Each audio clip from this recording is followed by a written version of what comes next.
Hi guys, welcome to the third episode, and we're just going through this bit of paperwork, and I actually thought we had 3 pages left, but this is actually a part of a complete collection, and there seems to be far more left than what I thought. So what I'm going to do anyway is take a picture of the next page, which the last sort of 3 pages does complete this part of the documentation, but there's more of this, and I can tell it's part of the same collection, so you'll have to bear with me on that. What I'm going to do, if I show you this, I'll flip it round, and bear me a sec if I can scroll down on that so you can see a little bit better. Bear with me. There we go. That's going to be the next page. Move my phone out of the way so you can see it a bit better. But yeah, that's going to be the next page, and I've already took a picture of it, and if you bear with me, we can run it through Google Gemini Pro and see what it's going to say. Right, let's get back onto where we were. So I'm just loading up where we were before with the Bordin family, Rene Bordin. Let's load up the next document, which is it. Hi guys, where we are looking at the next page. I've uploaded this page, took a screenshot, and I've uploaded it into Google Gemini Pro, and this is the answer based on it. Based on the new image provided, 20,260,214 _174725 linked to .jpg, here is the word-for-word transcription and translation. This page is the legal handover. It confirms that Dame Bordin is officially transferring her ownership rights and the physical title deeds, dating back to 1724 and 1752, to Michel Brebillon. Transcription, original French. Lesquelles deux rentes appartenantes, ainsi que lesdites héritages, à la dite dame, Bordin, suivant les contrats qu'elle en a passés le 2 novembre 1752 et 25 novembre dernier, dûment en règle, dont la grosse du dernier, ainsi que l'édit bail, hérital du dit jour 16 novembre 1724 ont été remis au dit preneur, qui demeure autorisé à délivrer la grosse dédit partage et à partager les dits héritages avec l'édit Clinchamps, ainsi que le tout se poursuit et comporte, sans en rien réserver, de la propriété, duquel la dite dame Bordin s'est demise, au profit du dit accreur qu'elle a mis, en tous ses droits, noms, raisons et actions, rescindants et recissoires, pour par lui, prendre la possession d'édit héritage, et se faire déservir d'édite rente ainsi, et de la manière qu'il jugera à propos. Le présent bail hérital ainsi fait pour et moyennant le prix est word-for-word translation, which two rents belonging as well as the said inheritances, to the said lady, Bordin, following the contracts that she of them has passed, signed, the 2nd November 1752 and 25 November last, duly in rule order, of which the gross official copy of the last, as well as the said lease inheritance of the said day 16 November 1724 have been remitted, handed over to the said taker, Michel Brebillon, who remains authorized to deliver the gross of the said partitions, and to share the said inheritances with the said Clinchamps, as well as the whole continues itself and comports consists, without in anything reserving, of the property of which the said Lady Bordin herself is divested, resigned, to the profit of the said acquirer, whom she has put in all her rights, names, reasons, and actions rescinding, and recissory, legal rights to annul, for by him to take the possession of the said inheritances, and to make himself served of the said rents thus, and of the manner that he will judge appropriate. The present lease inheritance thus made for, and in consideration of, the price and case update, the paper trail complete. This document adds the final missing links in the timeline of ownership. We now know exactly how the Bordin family acquired these lands before leasing them to the Brebillons. The full timeline of the property. 1. November 16th, 1724. The original deed created. A man named Etienne Foussard leased the land to Jacques Charon. 2. November 2nd, 1752. Geneviève Vallée, Dame Bordin, acquired rights to the property via a contract signed on this date. 3. November 25th, 1764. Dame Bordin signed another contract, likely a partition/division of land, just 1 month before the current meeting. 4. December 23rd, 1764, this document. Dame Bordin physically hands over the old 1724 and 1752 deeds to Michel Brebillon, effectively making him the new master of the land, the acquirer. 5. April 14th, 1770, your first document. Michel Brebillon has died. His children's guardian, Jean Guérin, has to reassure the Bordin family, now represented by the son René, that the 1764 agreement is still valid and the debts will be paid.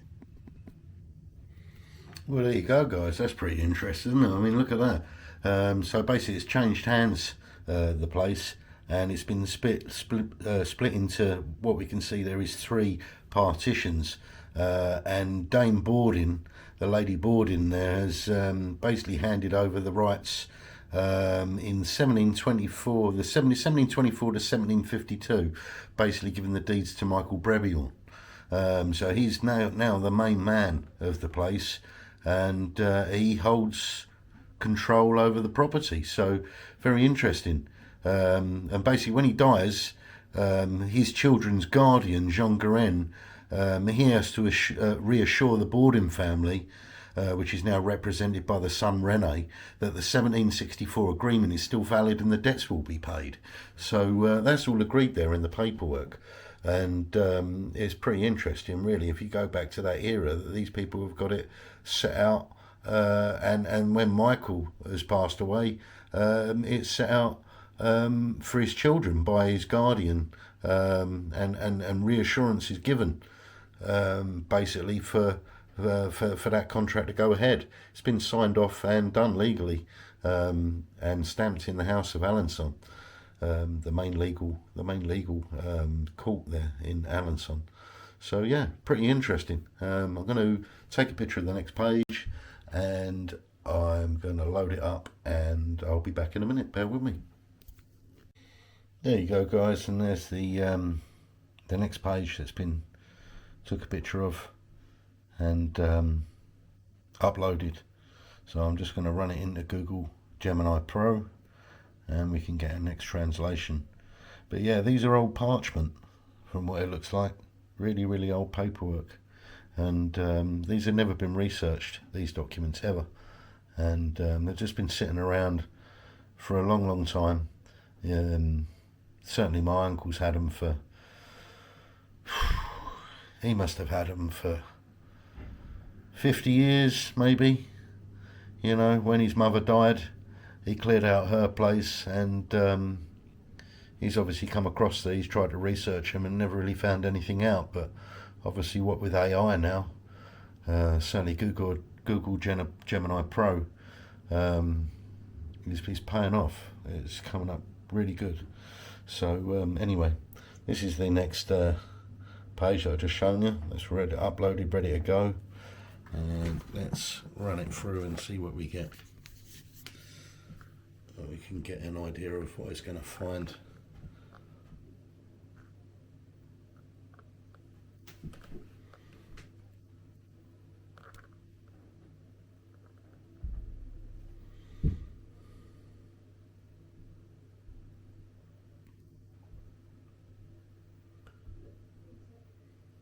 Looks like it's about payment terms. So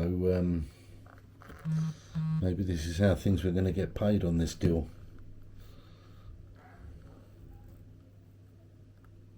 Let's have a look. Right, ready? Based on the new image provided, 20,260,214 _180223 linked to .jpg, here is the word-for-word transcription and translation. This page defines the payment terms for the 35 livres rent we saw earlier. Crucially, it sets up an exit strategy, amortization, allowing Michel Brebillon and later his children to buy their way out of this debt. Transcription, original French. De 35 livres de rente amortissable en 2 paiements égaux, dont le premier paiement se fera d'aujourd'hui en 1 an et ainsi continue jusqu'à l'amortissement que le dit preneur en pourra faire comme dit est et en remboursant le sort principal, arreurage, prorata de tous les frais émises et loyaux coûts qui seront, pour leur dû et écus et faisant, moitié du remboursement de la dite rente diminuera à la proportion, laquelle rente l'édite preneur, à louer, agréer et ratifier, promet et s'oblige, la garantir ample, fournir et faire valoir tant en capital qu'arreurage et prorata, sous l'obligation des dites choses ci-dessus et ailleurs, qui demeurent spécialement obligés et hypothéqués, et généralement tous les biens du dit preneur, présent et à venir. Pourquoi Cut-off s'oblige à Word for word translation of 35 livres of rent amortizable, redeemable in 2 payments equal, of which the first payment will make itself be made from today in 1 year, and thus continued until the amortization that the rent said taker brebion of it will be able to make as said is, and in refunding the sum principal capital amount arrears pro rata of all the expenses and outlays and loyal costs, legal fees which will be for then due and fallen due, and doing half of the reimbursement of the said rent, the said rent will diminish to the proportion which rent the said taker has praised, approved, leased, agreed, and ratified, promises and obliges himself to guarantee it ample, furnish and make value, pay out as much in capital as arrears and pro rata, under the obligation of the said things here above and elsewhere which there remain specially, obliged and mortgaged, and generally all the goods of the said taker present and future, for which obliges himself to. Case update, the mortgage and the escape clause. This document explains why the 1770 inventory was so important. 1. The escape clause, amortization. The document grants Michel Brebion the right to stop paying the rent if he can pay back the principal sum, the lump sum value of the land. Detail. He is even allowed to pay back half. If he pays half the capital, the annual rent drops by 50%. This was a flexible mortgage arrangement for the time. 2. The ironclad guarantee. The bottom half of the page is a general mortgage clause. Brebion isn't just pledging the specific fields he is renting, he is pledging all the goods, present and future, impact on 1770. This is exactly why, when Brebion died, the guardian, Guérin, had to be so careful in 1770. If the children defaulted on this 35 livre payment, the Bordin family had the legal right to seize everything the children owned, not just the leased fields. Timeline summary.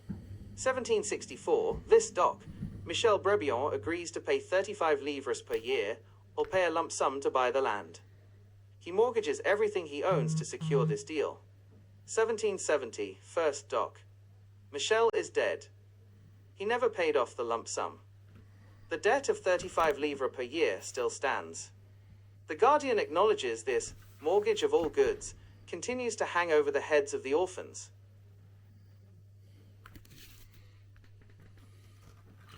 Well, that's pretty mad, isn't it? I mean, so basically, the commitment was really on the children. So if the children didn't continue paying the agreed amount, basically the property could be took away. So they had that really all on their heads. And yeah, I mean, obviously we can't really get an idea in our head. I mean, I can't even explain to you what 35 livres would be each year. You guys might be able to work it out, but obviously they had this agreement and they had to pay it, otherwise they'd lose the land.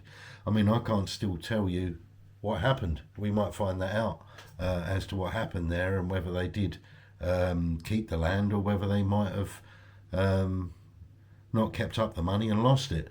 So, you know, the fact that the agreement was there benefits certainly one person, and it could benefit two. You know, obviously if the people kept up with their monies, they kept the place. But if they didn't, then it goes to someone else. So, you know, it was clever contracting going on really there. And, you know, this was stamped by the local legalities of the area. Maybe a court, somewhere like that, the local court. Certainly it was stamped by the Alençon town stamp. So, yeah, this was agreed by a judge in court. This was all done proper. So, yeah, what happened in the future I can't tell you, but we might find out. So stay posted for that. Bear with me. Right, here's the next page, which you'll see there it's signed. The last page that you can see was signed by the same person. You can see that there.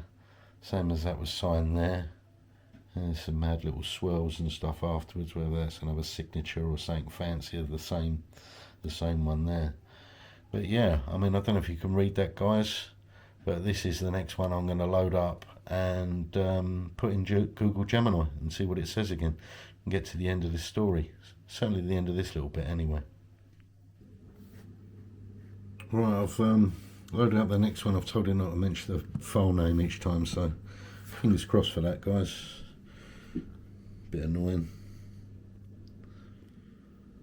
Right, looking into this next page, translating, updating, so it should give us a continuous part of the story that we've got so far, so we know where we are so far. And it's a closing part of the contract, apparently, this one, so we're going to see how this finishes off. I've got a few more pages to this particular booklet, so we can see where it leads us from this. Right, let's play that. Based on the new image provided, here is the word-for-word transcription and translation. This page is the closing of the 1764 contract. It contains the final legal clauses regarding the current year's money and the formal signatures. Transcription, original French. De livrer grosse des présentes en forme, dans toute fois et quant à la dite dame Bordin qui fait réserve de l'année courante qui échira au mois de mai prochain, qu'elle touchera en entier des fermiers et rentiers y-dessus, car ainsi et de tout ce que dessus toutes les susdites parties sont convenues et demeurées d'accord, promettant avoir le tout pour agréable sous l'obligation hypothèque de tous et chacun leurs biens, meubles et immeubles présents et à venir qu'elles ont pour ceux soumis au pouvoir et autorité de justice, renonçant à toutes ceux choses contraires à ces présentes, qui furent faites et passées, audite Belmé étude des notaires sous-signés sur la minute. Word-for-word translation. Deliver gross official copy of the presents in form in all times and quantities whenever requested to the said Lady Bordin, who makes reserve of the current year, which will fall due in the month of May next, which she will touch receive in entirety from the farmers and renters there above, for thus and of all that, above all, the aforesaid parties are agreed and remained in accord, promising to have the whole for agreeable under the obligation mortgage of all and each their goods, movables, furniture/cash, and immovables, land/houses, present and future, which they have for this, submitted to the power and authority of justice, renouncing to all those things contrary to these presents which were made and passed, at the said Bellamy Study, office of the notaries undersigned on the minute, original record. Case update, the final condition. This closing page adds one critical financial detail to the 1764 agreement. 1. The last paycheck for Dame Bordin, even though she is handing over the land title to Michel Brebion in December 1764, she adds a clause stating she, quote, makes reserve of the current year, meaning the rent money due on May 1st, 1765 will still go to her, not Brebion. Brebion will only start profiting from the land after May 1765. 2. Meubles et immeubles, total liability. The document reiterates that the parties pledge all and each their goods, movables and immovables. Context. This is the legal hook. By signing this, Michel Brebion put his house, his furniture, his tools, and his animals on the line to guarantee he would pay the 35 livres rent. When he died, this massive liability passed to his children, which is why the 1770 document was so urgent. 3. The location. The deal was signed in the Etude study office of the notary in Bellamy. This confirms the physical setting, a formal legal office in the town centre, likely near the church or market square. Well, there you go. So that's so it seems that maybe, even though I'm not sure if it was stamped Alençon on this document, but actually dealt with him in Bellamy. I mean, that is under the same sort of area. Whether that was stamped for that reason, I don't know. But what it seems that she wanted the last payment on the place.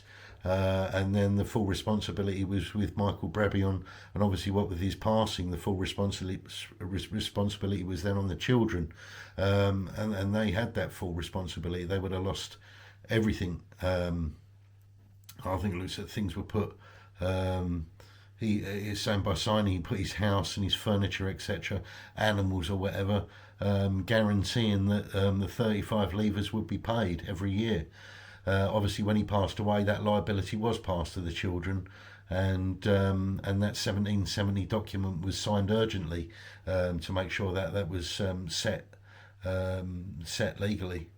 So yeah, we've got another page to load up, and that will be this final. I'll turn you around.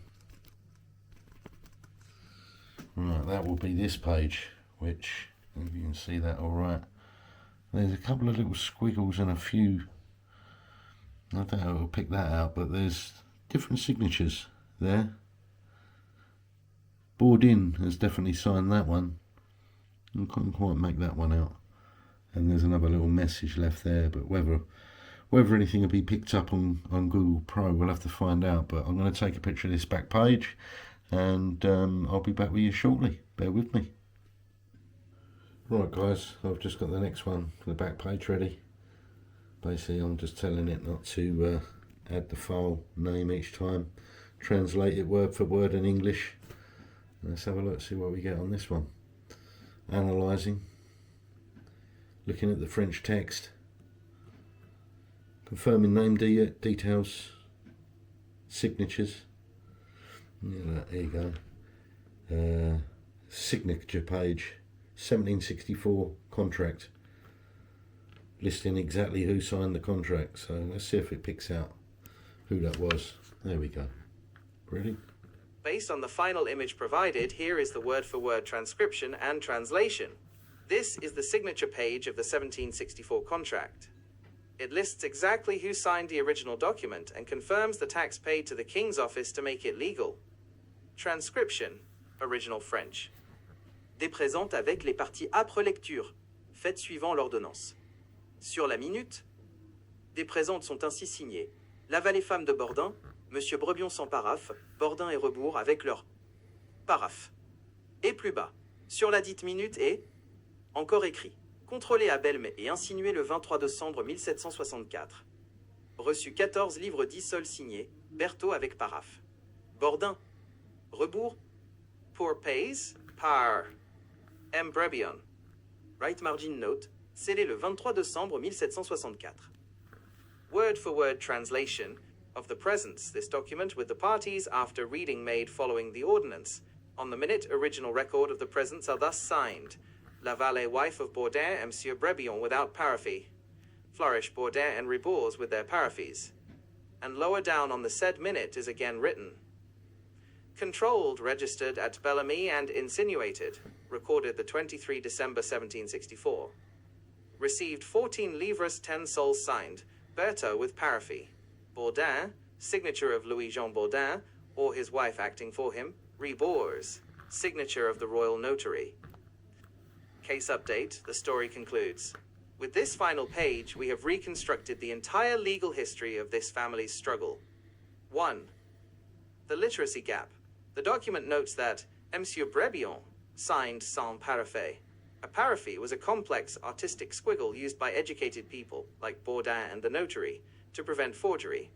The fact that Michel Brebion signed without one suggests he was likely just a humble farmer who could write his name, but was not part of the educated elite. 2. The cost of business, the registration fee was 14 livres, 10 sols. For context, the annual rent for the land was 35 livres.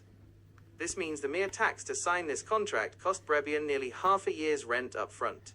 3. The full timeline summary. 1724.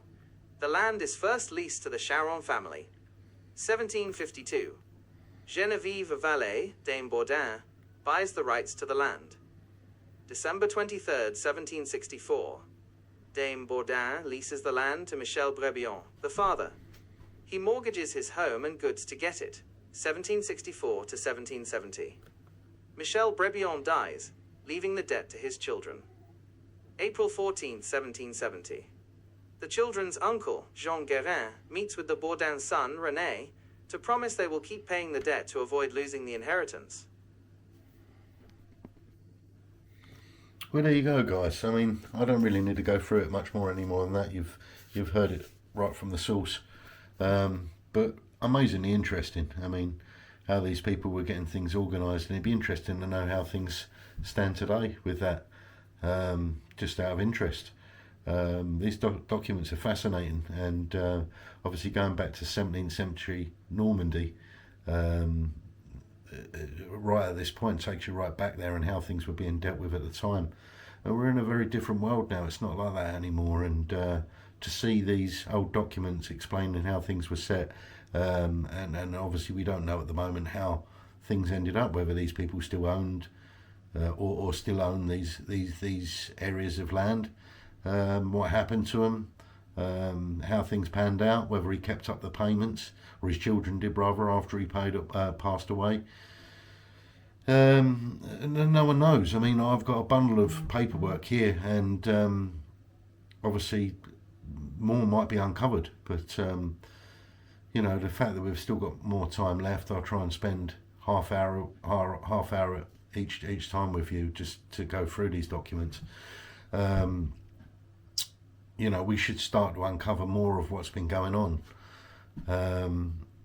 Yeah, it's not my strong point, you could probably tell that, but I'm fascinated to have come across these documents at my uncle's. My mum found these in his desk, and he's kept them for a long time since finding them at his mother's house. You know, my mum never got involved in researching them, but he was trying to research them, but we just didn't have the things that we've got now available when he was looking at them. And he didn't go far. He's got no information like this, and he's not around anymore. And sort of feel really it's my responsibility to find out what this is all about. I'm of an age where I can spend the time to do this, but my parents are too old. You know, my kids wouldn't be interested. So this is my job, and I'm going to get to the bottom of it. And at some point, I will be getting out there. I'm going to go out to France, Alençon.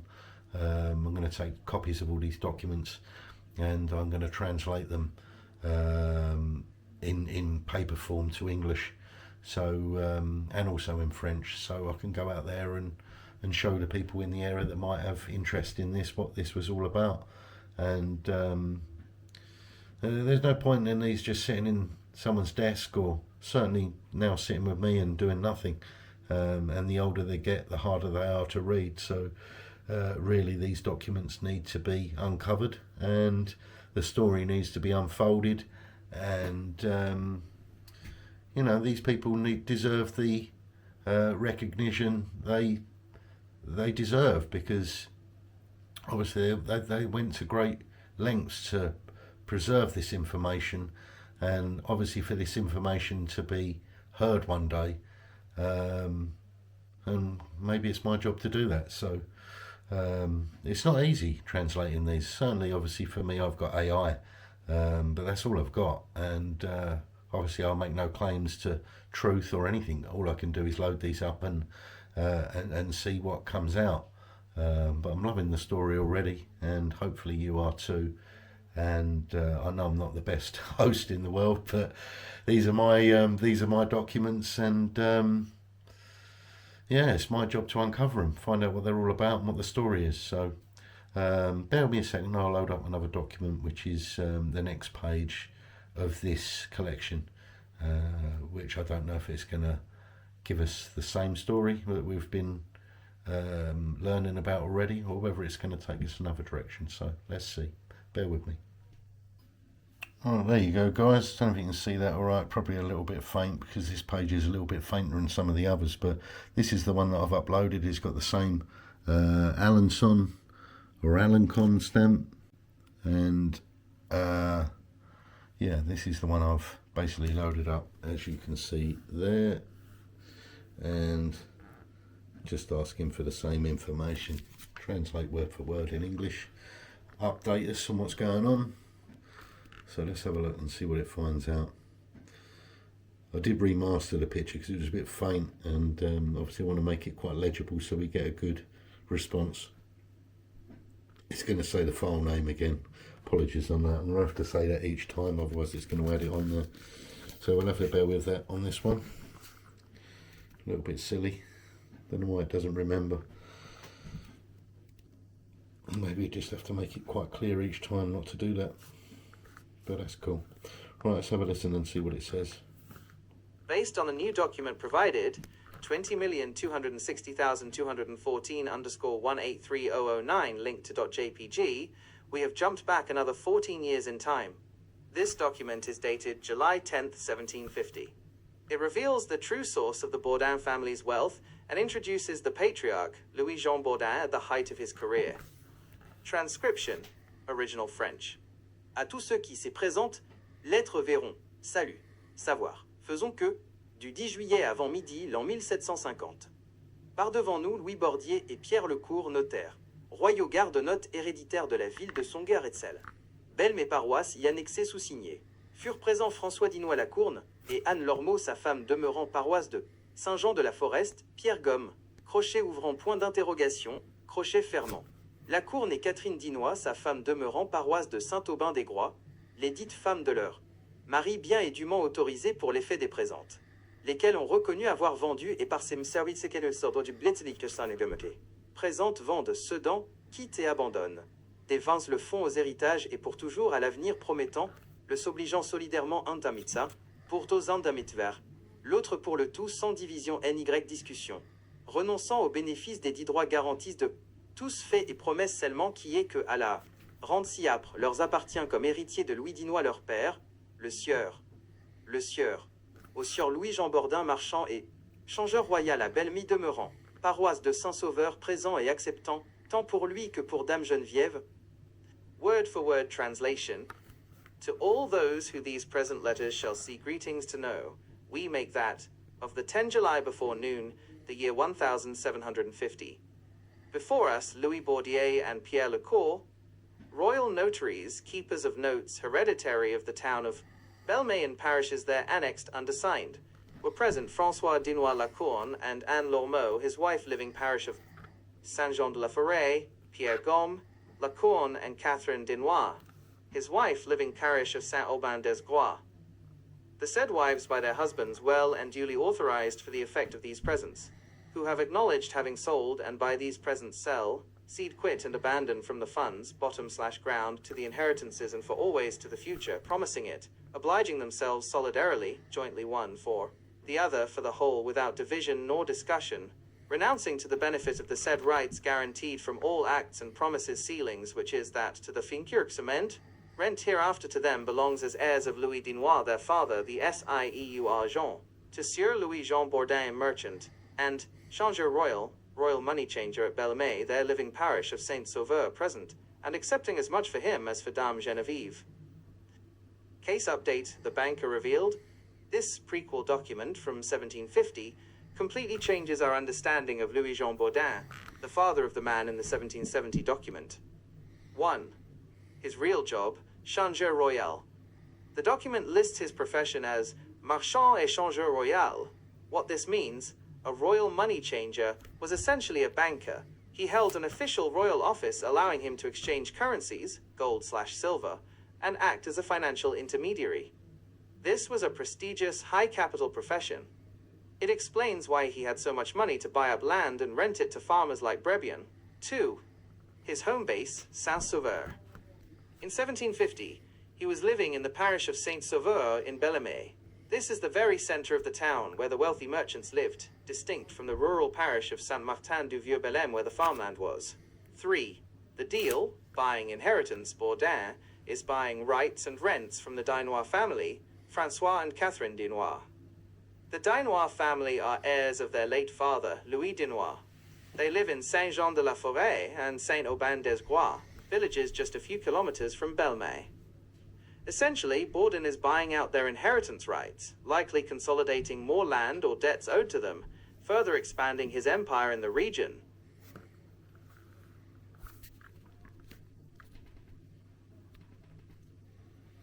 Well, that's quite interesting. I think they might have got the name wrong there because I've got documentation that relates to a Dubois, which I think is something relating to the wood, or certainly the family name wood, Dubois. Dinois, I don't think is particularly common, and I have paperwork which relates to Dubois, so that could well be the name. I can't guarantee it. but something's ringing a bell there, that the name they're talking about, and they also got the name slightly wrong there with I think it was Bordin. Let me have a look.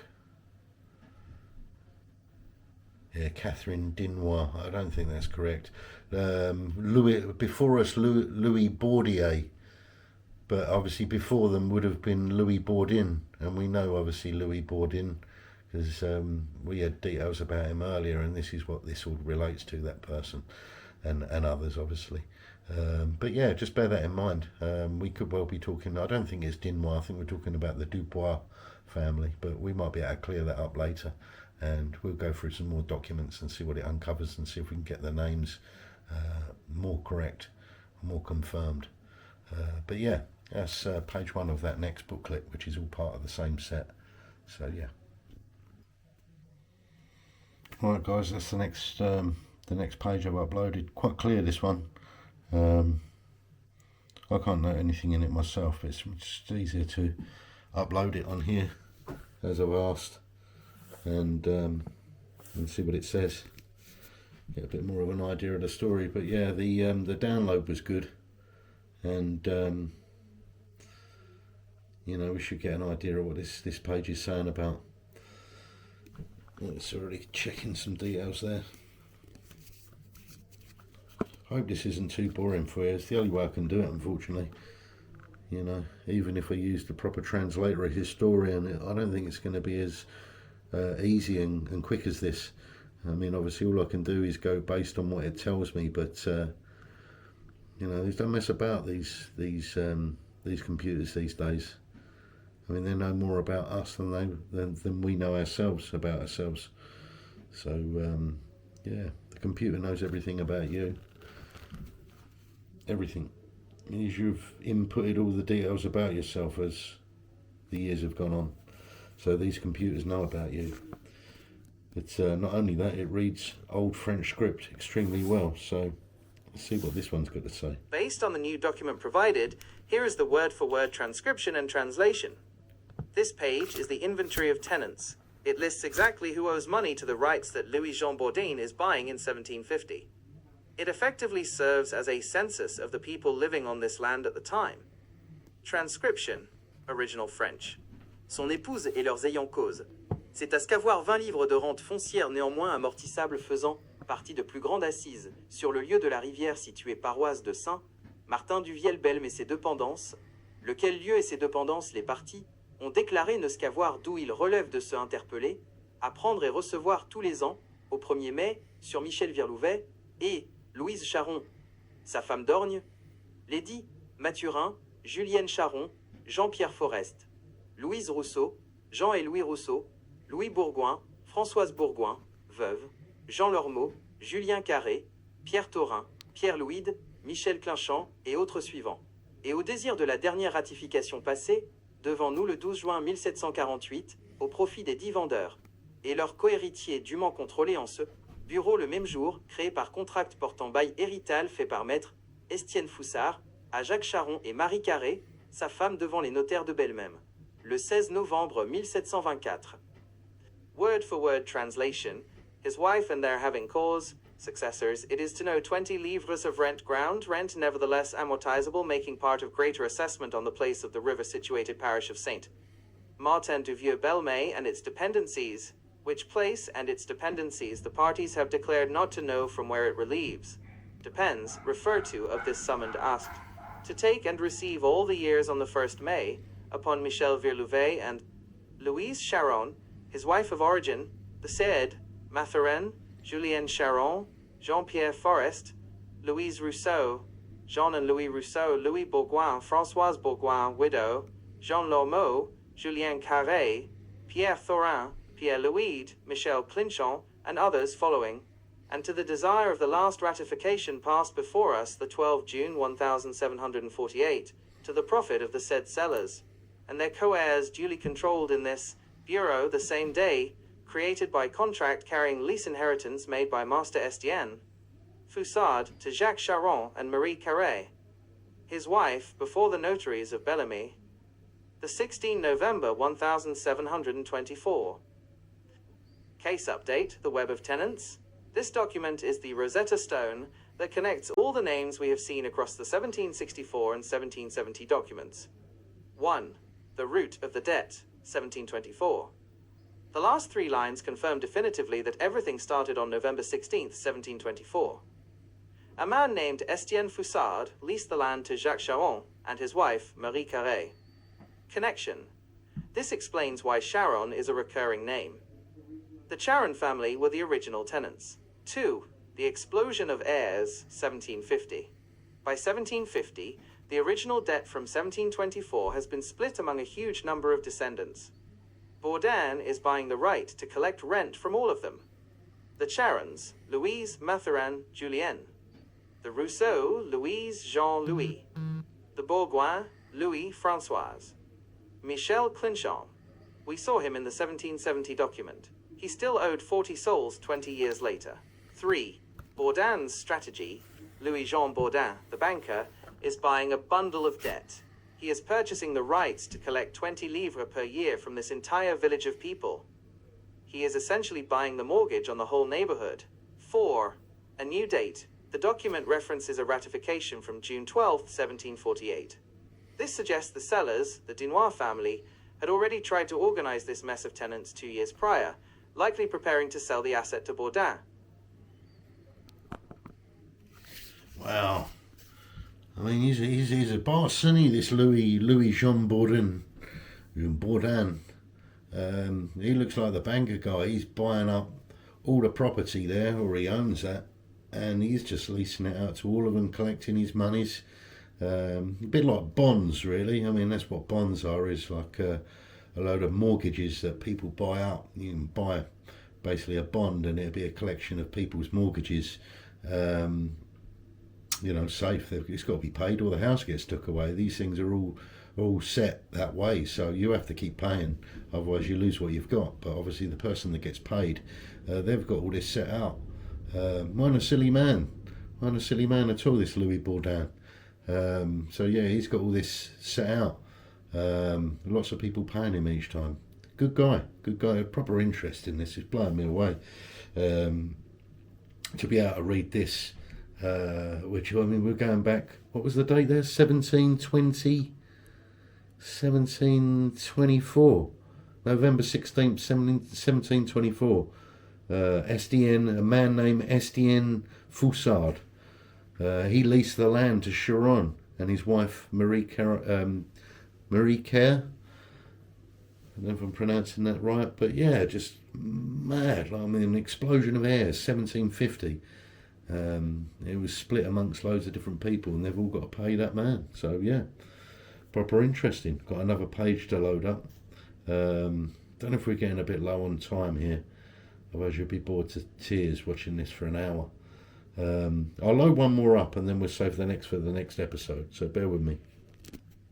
There you go, guys, that's the next page I've uploaded. It's got the little signature there at the bottom that you can see, same as on that one. No idea who that is, but yeah, these have been signed. I don't know if that causes us any bother, but I don't want to mess about with it and touch them because it's so old it will just start to rip or tear. So these need to be handled delicately. But yeah, that's the next one. So I've just uploaded it, as you can see, and let's send that through and see what it comes up with. Hopefully we'll get no file name again. Always annoying. But yeah, the story's coming about now. Beautiful Normandy. Yet to go there. Looks amazing. It's in so many pictures, but I'm going to have to go there to start finding out what this is all about. Because there's a big story unfolding here. And I have the key, I think. Based on the new image provided, here is the word-for-word transcription and translation. This page is the financial core of the 1750 transaction. It reveals exactly how much Louis-Jean Bordin paid to acquire these rights and references an even older link in the chain from 1740. Transcription, original French. du aimant, en forme validée par autre acte, passé devant maire Florimond, Charon le 20, 7 avril 1740, contrôlé, et insinué le 5 mai suivant, par le dit Sieur Foussard, au dit Louis Dinois, lesquels contracts ci-dessus sont restés entre les mains du dit Sieur Accreur, qui en décharge les vendeurs, auxquels il promet remettre en cas de besoin, l'édit acte du 10 jour, 27 avril 1007, 140 attendu qu'il est commun avec eux et qui concerne différentes choses, et les 10 vendeurs seront obligés de lui en donner leur reconnaissance et recepice de la propriété de laquelle rente. Les 10 vendeurs se sont demis et devestus, pour et au profit du dit Sieur Accreur, qu'ils ont subrogé en tous leurs droits, et actions, défendant et récisoires, pour par lui se faire déservir de l'ad te rente, quand il souhaitera, et il touchera la rente. En son entier au prochain terme, à Écoire qui sera au 1er mai prochain, présente vente ainsi faite pour, moyennant la somme de 400. Word for word translation, duly in form, validated by other act, passed before Master Florimond Charon the 20. 7 April 1740, controlled, registered, and insinuated, recorded, the 5 May following by the said Sieur Foussard to the said Louis Dinois, which contracts here above have remained between the hands of the said Sieur Acquire, Bordin, who of them discharges the sellers to whom he promises to remit, return/lend back in case of need. The said act of the said day 27 April 1007. 140, seeing that it is common shared with them, and which concerns different things, and the said sellers will be obliged to him of it, to give their acknowledgement and receipt of the property of which rent the said sellers themselves have resigned and divested, for and to the profit of the said Sieur Acquirer, whom they have substituted, in all their rights and actions, defending and rescissory, for by him to make himself served of the said rent when he will wish, and he will receive the rent in its entirety at the next term to fall due, which will be on the 1st May next, present sale thus made for, in consideration of the sum of 400 livres. Case update, the price of empire. This page gives us the most crucial financial numbers yet, and reveals an even deeper layer of local history. 1. The big investment, 400 livres. We finally see the price tag, 400 livres. Context. The rent Bordin collects is only about 20 to 35 livres a year. Paying 400 livres up front means he is investing roughly 12 to 15 years worth of income to buy this asset. This confirms Bordin, the banker, had significant liquid cash and was playing the long game. 2. The 1740 connection. The document references a contract from April 27, 1740. This 1740 contract transferred rights from Foussard, the 1724 original owner, to Louis Dinois, the father of the sellers. Now, in 1750, the Dinois children are selling it to Bordin. 3. Notary, Florimond Charon. The notary who signed the 1740 Act was named Florimond Charon. Fascinating detail. The tenants on the land are named Charon. The notary is named Charon. In these small villages, the notary was often the educated cousin or uncle of the farming families, keeping the legal power within the clan. 4. Subrogation. The legal term used is subrogé, subrogated. This means Bordin isn't just buying a piece of land, he is legally becoming the Dinois family in the eyes of the law. He inherits their powers to sue, evict, or collect debts, as if he were the original heir. Yeah, that's mad, guys. I mean, it speaks for itself there. I'm still suspicious of Dinois being Dubois. We'll come to that later on in the next few shows, but you'll see what I mean later. The fact that this guy was doing all this back then, he was obviously quite a big player. But anyway, I'll leave that for now. I'm getting a bit low on battery, so that should round up the show for this one. But get ready for episode 4, which I should be able to get out to you by hopefully Monday. So yeah, bear with me for that. Hope you've enjoyed the story so far. It unfolds a lot more, so feel free to take any details, do some research, and add in the comments if you find anything, and like, subscribe, hit the notification bell, and I'll see you on the next one. Enjoy, take care, bye guys.